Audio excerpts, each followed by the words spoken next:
Oi pessoal, eu sou a professora Bárbara Furquim. Nessa aula a gente vai falar sobre Estado moderno e absolutismo. Vamos aprender sobre a formação da monarquia portuguesa, como é que vai se organizar, se construir, se constituir a monarquia dentro de Portugal. Quem vai acompanhar a gente durante toda essa aula é a Jéssica. Então vai ser a nossa intérprete. Vamos começar? A gente começa vendo quais são os nossos objetivos. Por que é que a gente está estudando sobre a formação da monarquia em Portugal?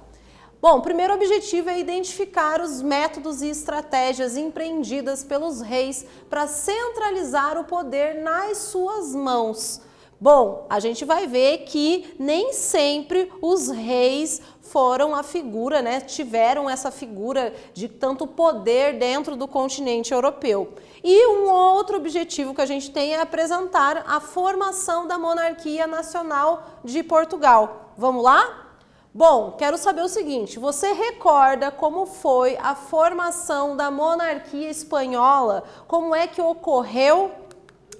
O território da Espanha estava dominado pelos muçulmanos e a partir ali do século XI a gente vai ter iniciada a chamada Guerra da Reconquista. Essa Guerra da Reconquista a gente vai falar ainda sobre ela aqui nessa aula, hein? E os reinos de Castela e Aragão unem-se pelo casamento de Fernando e Isabel, concretizando a monarquia espanhola. A identidade de Portugal, ela é rica em referências da cultura árabe. Falei que a gente ia falar sobre a Reconquista, sobre essa influência árabe ali naquela região. Por quê? Porque a cultura que dominou o país, essa cultura ela dominou o país durante vários séculos. A cultura árabe ela está na arquitetura, nos costumes, na língua de Portugal. Isso quer dizer que indiretamente ela vai acabar chegando aqui no nosso país, porque fomos, durante um longo processo, colonizados pelos portugueses. A influência árabe ela pode ser vista, olha só, em palavras como arroz, enxada, xarope, azeite e álcool. Essas são algumas das palavras que são de origem árabe dentro da língua portuguesa. Vamos lá, gente? Você conhece outras palavras de origem árabe na língua portuguesa, que acabaram exercendo influência na nossa formação também da nossa língua portuguesa aqui no Brasil? Com a formação da monarquia em Portugal, isso ali no século XIV, a força da coroa portuguesa vai alavancar o pioneirismo europeu dentro da expansão marítima. Portugal vai ser a nação que vai se destacar, isso junto com a Espanha, no processo das grandes navegações. E vamos ver que como uma grande potência econômica, a gente vai ver que ali em 1500 ela vai acabar tomando posse oficialmente do território do Brasil, transformando o Brasil em sua colônia mais rentável. Então, vamos conhecer mais sobre a formação da monarquia portuguesa? Na Europa, durante quase toda a Idade Média, gente, é uma era histórica muito longa, ela vai ali do século V até o século XV, vão ocorrer inúmeras coisas. No início ali, nos primeiros séculos da Idade Média, nós vamos ver que os reis eles vão perder o seu poder, ele vai ser descentralizado, ele vai estar nas mãos dos chamados senhores feudais. O poder estava em quem tinha muitas terras.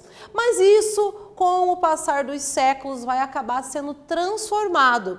E nós vamos ver que nesse período, antes dessa transformação, não existiam países como nós conhecemos hoje. Então, morar em Paris ou em Lisboa não significava morar na França ou em Portugal. Mais ainda, a centralização do poder nas monarquias vai ser um processo que vai dar origem a muitos países atuais do continente europeu. Esse processo ele não vai acontecer da mesma maneira e no mesmo tempo em cada um desses locais. E é sobre como é que vai ser organizado esse processo dentro de Portugal que a gente vai estudar hoje.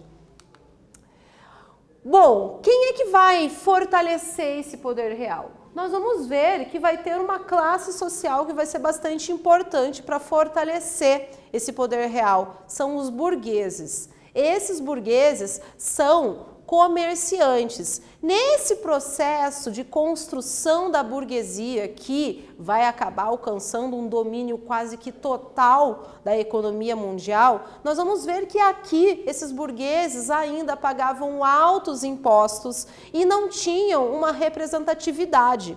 Olha só, como esses burgueses pagavam esses altos impostos, principalmente vindo dos senhores feudais, eles vão ver a possibilidade de se aliar aos reis que faziam parte da nobreza, mas vai ser um grupo que vai querer dominar, ter o poder em suas mãos, e com essa aliança, com esse encontro, com esses acordos econômicos feitos entre a monarquia e entre os burgueses, nós vamos ver que os burgueses vão ser beneficiados com benefícios comerciais que esses reis vão trazer para eles, e em troca, os burgueses eles vão financiar os exércitos para esses reis. Os exércitos eles vão ser então pessoas que vão ser pagas para aumentar o poder desses reis. Com um exército forte, os reis vão poder impor o seu poder à nobreza. Bom, através de um processo lento e gradual, porque é assim que funcionam as coisas na história, tudo vai acontecendo a partir, ao longo das décadas, dos séculos, nós vamos ver que esse poder, essa centralização do poder real vai acabar resultando em algumas medidas. Olha só, eles vão acabar, então os reis vão acabar submetendo, né, todos aos seus poderes locais, à sua autoridade. A gente vai ver que eles vão centralizar o comando do exército em suas mãos. Vamos ver também que eles vão estabelecer fronteiras e a ideia de uma unidade territorial. Isso é muito importante, porque é a partir disso que as pessoas passam a se sentir pertencentes a um território. Também a gente vai ver que eles vão colocar os habitantes das regiões sobre os seus domínios e vão estabelecer uma língua nacional. Os povos, existiam várias línguas diferentes faladas na mesma região, estabelecendo-se uma língua oficial para aquela região, o sentido de identidade nacional vai aumentar. Surgem assim as monarquias nacionais. Vamos falar um pouco como é que vai se organizar e como que vai se formar a monarquia nacional de Portugal. Tudo inicia a partir da dominação do território onde está localizada Portugal. Portugal e Espanha fazem parte, né, de uma localização geográfica chamada de Península Ibérica. E a Península Ibérica ali, a partir do ano 711, ela vai ser dominada pelos árabes muçulmanos. Os árabes fazem parte, né, vieram da Península Arábica, uma outra região geográfica, e eles se converteram ao islamismo, vão dominar aquele território durante muito tempo. Nós vamos ver que a partir do século XI vai começar a ocorrer uma ofensiva cristã. Os cristãos, eles vão falar o seguinte: não, a gente quer dominar esse território novamente, a gente quer reconquistar esse território. E, aliás, esse vai ser o nome dado a uma série de conflitos para tomar novamente aquele território que estava, né, sob o domínio árabe muçulmano e voltar para as mãos dos cristãos. E à medida que os muçulmanos vão sendo expulsos, vários reinos e condados cristãos vão sendo organizados e formados dentro daquele território da Península Ibérica. Esse processo vai ser o processo que vai levar à formação de dois estados modernos, duas monarquias conhecidas como Portugal e Espanha. Bom, a influência árabe da cultura árabe dentro da instituição e da Constituição de Portugal vai ser muito forte. Inclusive, são os árabes que vão dar todas as ferramentas para que esse reino de Portugal consiga alcançar uma popularidade e um poder grande, principalmente dentro das grandes navegações europeias. Olha só, algumas das influências da cultura árabe ali na Península Ibérica. A gente vai ver o artesanato e a arquitetura. Nós vamos ver a agricultura, né, com a plantação de arroz, cana-de-açúcar, que inclusive vai ser uma cultura trazida aqui para o Brasil colonial pelos portugueses. Nós vamos ver também as técnicas de navegação, a indústria naval, instrumentos náuticos. Aqui a gente tem uma imagem de um astrolábio, né, que é um desses instrumentos náuticos. Tudo isso vai acabar possibilitando com que Portugal se torne ali entre o século XIV, XV, uma grande potência dentro do continente europeu. Temos a nossa primeira atividade. Quero que vocês copiem, respondam no caderno de vocês e a gente já volta para ver se está tudo certo aí, se vocês responderam tudo correto.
Então, galera, vamos ver se essa resposta está correta. Vamos dar uma olhada na pergunta antes? Sabendo da influência árabe em Portugal, indique como ela foi decisiva quanto à sua expansão marítima no século XV, XVI.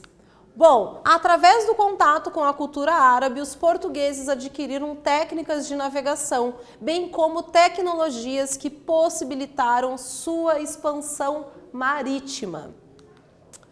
Durante as guerras da Reconquista, vai se destacar um nobre francês chamado Henrique de Borgonha.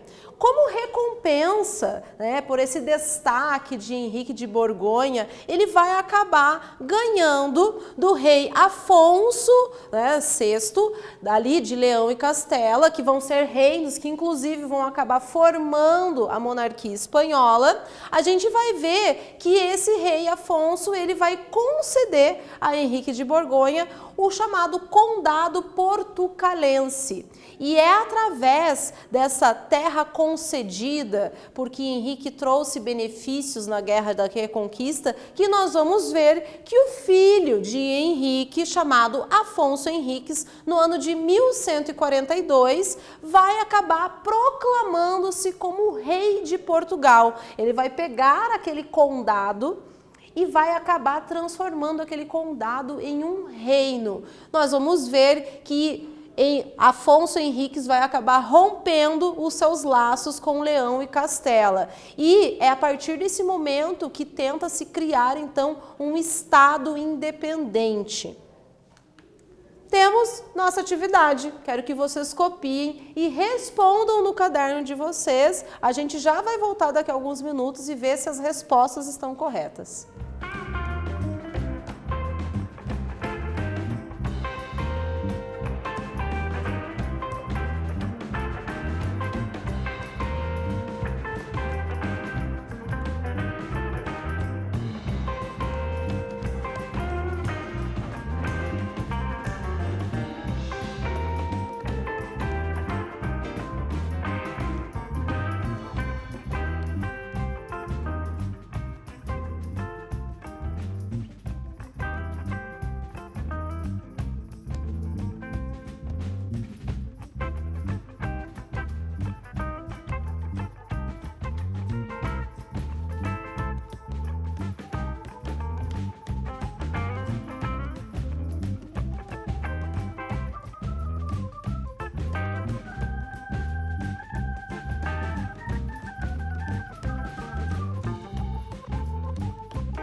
Vamos dar uma olhada se está tudo certo? Olha só a pergunta. Qual a relação entre as guerras de reconquista e a formação de Portugal?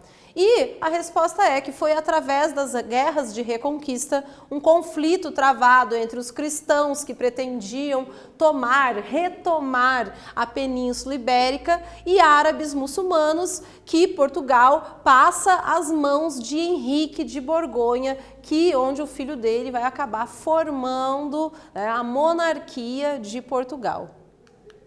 Vamos ver que a dinastia de Borgonha, ela vai perdurar durante 240 anos. E, eles, por esses 240 anos, eles vão acabar continuando em um conflito constante com aqueles reinos que haviam inicialmente dado o território do condado, para eles, que é o reino de Castela. A gente vai ver que nesse período, o território português ele vai acabar expandindo-se em direção à região sul e vai acabar formando, Lisboa, a sua capital. No ano de 1383, com a morte do último rei da dinastia de Borgonha, nós vamos ver que a coroa portuguesa ela vai acabar ficando sob a ameaça de ser anexada, ali pelo reino de Castela. Essa ameaça vai acabar causando um furor na população que não desejava ser anexada àquele reino. E nós vamos ver que para evitar essa anexação, os portugueses, ali desde 1383 até 1385, vão acabar travando conflitos com os espanhóis e em 1385 vão acabar aclamando Dom João, conhecido também como mestre de Avis, Ele era um mestre da ordem militar da cidade de Avis, meio-irmão do rei que havia sido morto, E ele foi acabado proclamado como rei de Portugal. Esse episódio da disputa pelo trono português entre portugueses e o reino de Castela vai acabar ficando conhecido como a Revolução de Avis. E é a partir desse momento que a gente vai ver um grupo tendo uma participação na história da formação da monarquia portuguesa. São os burgueses. Os burgueses vão ser fundamentais nesse apoio e nessa ideia, né, da Revolução de Avis, onde eles não desejavam a retomada do território pelo Reino de Castela.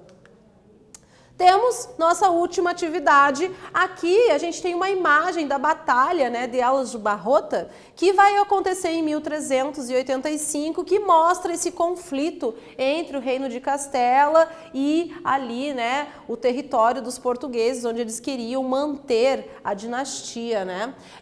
Olha só, quero que vocês copiem, respondam no caderno de vocês e a gente já volta para ver se vai estar correta essa resposta.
Então, pessoal, vamos dar uma olhada na pergunta? O que foi a Revolução de Avis? E a resposta é a seguinte: Revolução de Avis é o nome dado a uma crise em que João, mestre de Avis, é proclamado como rei de Portugal em 1385. Esse ato consolida a independência de Portugal em relação ao Reino de Castela, que é o atual território da Espanha. Bom, a gente vai ver que a Revolução de Avis ela vai ser responsável também pela expansão ultramarina dos portugueses. Por quê? Porque essa burguesia que apoiou a Revolução de Avis, ela vai estar presente na Constituição, na ideia de se expandir através de técnicas marítimas alcançada por esse contato que existia, né, com relação aos árabes. A gente vai ver que eles vão apoiar e vão acabar fazendo com que Portugal se destacasse nessas grandes navegações. Aqui a gente tem uma imagem de Dom João I, né, o fundador da dinastia de Avis. E o que é que nós vimos nessa nossa aula? Nós vimos sobre a formação das monarquias na Europa e o modo como o rei ele passa a fortalecer os seus laços e constituir um sentimento de nacionalidade. Vimos que através das chamadas Guerras da Reconquista, onde o território da Península Ibérica era dominado por árabes muçulmanos, ali vão ser guerras de cristãos que vão tentar reconquistar esse território, vão acabar formando vários reinos. Esses vários reinos, dentre eles, nós vamos ver que vai ser doado uma terra, né, a Henrique. Ele vai acabar formando, através daquele condato, o filho dele, Afonso, vai acabar proclamando-se como rei e a monarquia de Portugal inicia-se. Vamos ver que através de um conflito entre o reino de Castela vai se perigar perder esse reino e através da chamada Revolução de Avis nós temos a afirmação da monarquia portuguesa com Dom João I se tornando, né, o primeiro rei dessa dinastia de Avis. Foi isso, pessoal. Até a próxima.